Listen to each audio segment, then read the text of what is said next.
اعوذ باللہ من الشیطان الرجیم بسم اللہ الرحمن الرحیم ربی زدنی علما۔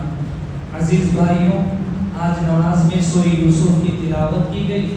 مکمل سورہ یوسف سے حاصل ہونے والے اسباب کو آپ کے سامنے نہیں رکھ سکتا، البتہ سورہ یوسف کی ابتدا میں اللہ رب العالمین نے فرمایا فَيَكِيدُوا لَكَ كَيْدًا إِنَّ الشَّيْطَانَ لَكُمْ عَدُوٌّ مُبِينٌ، کہ اپنی نعمتیں اپنے پر ہونے والے انعامات احسانات پر رب العالمین کا انسان کو شکر ادا کرنا ہے، اور شکر ادا کرنے کے ساتھ ساتھ رب العالمین کی پناہ بھی طلب کرنی ہے۔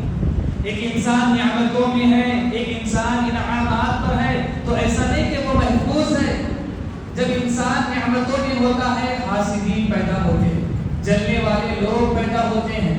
حضرت یعقوب علیہ السلام یوسف سے محبت کرنے لگے تو بھائیوں کو بڑی جلن ہوئی، اور یہ حسد ایسی بیماری ہے جس کا کوئی علاج ظاہری طور پر نہیں ہے، اور یہ بیماری اتنا خطرناک ہے کہ جس کو یہ بیماری ہوتی ہے وہ صبح اور شام زہر کے 2 گھونٹ پی لیتا ہے کہ سامنے والا خوش ہے، سامنے والا ترقی کر رہا ہے، اور اسے یہاں بیٹھے بیٹھے جلن ہو رہی، بہت تکلیف ہو رہی، اسے کیوں اتنا انعام مل رہا، اسے اتنا کیوں مل رہا۔ اب یعقوب علیہ السلام کے بیٹوں نے بھی کہا کہ ابا اس سے اتنا کیوں پیار کرتے ہیں۔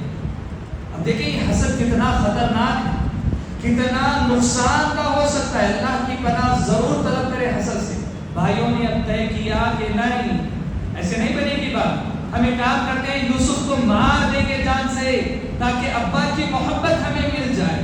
کسی نے مارنے کی کیا ضرورت ہے، ایک کنویں میں پھینک دو، تو گئے یوسف علیہ السلام کو کنویں میں پھینک دو۔ حسد اور جلن انسان کو کہاں تک لے جاتی ہے؟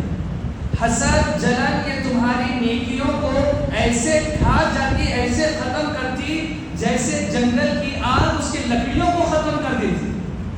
لمحے بھر میں پورا جنگل جیسے جل کر راکھ ہو جاتا ہے، حسد تمہاری نیکیوں کو ویسے ہی برباد کر کے رکھ دیتا ہے۔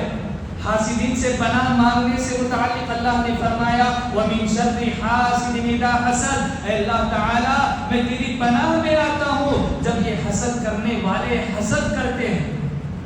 حسد کرنے والوں سے پناہ کا حکم دیا گیا، صبح شام اس دعا کو پڑھنے کا حکم دیا گیا کہ اپنے آپ کو حسد سے بچائے رکھیں، بہت زیادہ نقصان دہ ہو سکتا ہے۔ ایک بادشاہ لغت کی کتابوں میں حسد کتنا نقصان دہ ہو سکتا ہے اس بات کو بیان کرنے کے لیے ایک لغوی نے ایک واقعہ بیان فرمایا کہ ایک بادشاہ تھا، بادشاہ کے 2 وزیر تھے۔ بادشاہ کو خبر پہنچی کہ یہ دونوں وزیر آپس میں ایک دوسرے سے بڑا حسد کرتے ہیں۔ اس موقع پر جب میں کسی وزیر کے ساتھ خاص ہوتا ہوں، وزیر سے گفتگو کرتا ہوں، دوسرا جلتا ہے، اور جب اس سے بات کرتا ہوں یہ جلنے لگتا ہے، یہ حسد کرنے لگتا ہے، اور اس کی وجہ سے حکومت کا نقصان ہونے والا ہے۔ تو اس نے ان دونوں وزیروں کو بلایا، اپنے سامنے بٹھایا، بولا کہ دیکھو یہ نہیں چلے گا حسد، آپس کی جلن، آپس میں کینہ کپٹ ختم کرو اور محبت سے رہو۔ تو ان دونوں نے کوئی جواب نہیں دیا۔ بادشاہ نے کہا بتاؤ تمہارا حسد کرنے کے لیے، میں ختم کرنے کے لیے کیا کر سکتا ہوں؟ کسی نے کوئی جواب نہیں دیا۔ بالآخر بادشاہ کے ذہن میں ایک ترکیب آئی، بولا کہ تم دونوں میں سے مجھ سے کوئی ایک انعام مانگو، جو مانگنا ہے مانگو، تمہیں جواہرات چاہیے، محلات چاہیے، سونا چاہیے، چاندی چاہیے، جو مانگنا ہے مانگو، میں تمہیں دے دوں گا، اور جس نے مانگا ہے اسے وہ دوں گا، اور اس کا ڈبل نہیں مانگنے والے کو دوں گا، تاکہ تم دونوں کا حسد ختم ہو جائے۔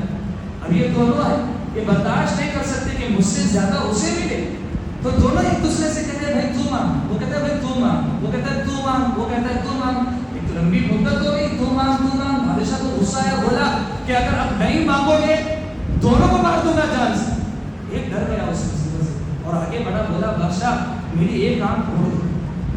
انہوں نے کہا بادشاہ تم سے ہیرے جواہرات مانگنے کی بات کرتے ہیں، سونا چاندی مانگنے کی بات کرتے ہیں، اور تم بولتے میری ایک آنکھ پھوڑ دو۔ بولا بادشاہ میری ایک آنکھ پھوڑ دو اور اس کی دونوں آنکھ پھوڑ دو، اسے ڈبل ملنا چاہیے نا، میں نے مانگا ایک آنکھ میری پھوڑ دو اور دونوں آنکھیں اس کی پھوڑ دو۔ یہ حسد اتنا خطرناک ہو سکتا ہے، انسان سامنے والے کو نقصان پہنچانے کے لیے خود گر جاتا، ذلیل ہو جاتا، رسوا ہو جاتا سامنے والے کو نقصان پہنچانے میں۔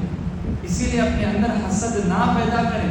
اگر آپ کو کسی کی ترقی دیکھ کر جلن ہوتی ہے کہ اسے اتنا کیوں مل رہا، اس کا بچہ کیوں کامیاب ہو رہا، اس کے بچے کو اچھی جاب دے کو مل رہی، اس کا کاروبار میں فائدہ کیوں ہو رہا، اگر ایسی جلن پیدا ہو رہی تو میرے بھائی اللہ رب العالمین سے لو لگائے اور اپنے دل میں پیدا ہونے والے اس کینہ کو ختم کرنے کی دعائیں کرے، اور ممکن ہو تو جس کے لیے جلن پیدا ہوتی ہے، حسد پیدا ہوتی ہے، اس کو انعامات دیں، اسے تحفے دیں، گفٹ دیں، دعوتوں پر بلائے تاکہ تمہارے اور اس کے درمیان محبت پیدا ہو جائے، اور رب العالمین سے اس کی خوشحالی اور مزید ترقی کی دعا کرے تاکہ یہ اندر جو حسد پیدا ہو رہا ہے وہ ختم ہو جائے۔ اگر آج اس حسد کو ختم نہیں کرو گے تو کل یہ حسد آپ کو اندر سے مار کے رکھ دے گا، آپ خوش نہیں ہونے والے، وہ خوش ہے، آپ پریشان ہیں، اسے انعام ملا، آپ غمگین ہیں، وہ ترقی کر رہا ہے اور آپ اپنے گھر میں غموں کے بادل کے نیچے دبے ہوئے رہیں۔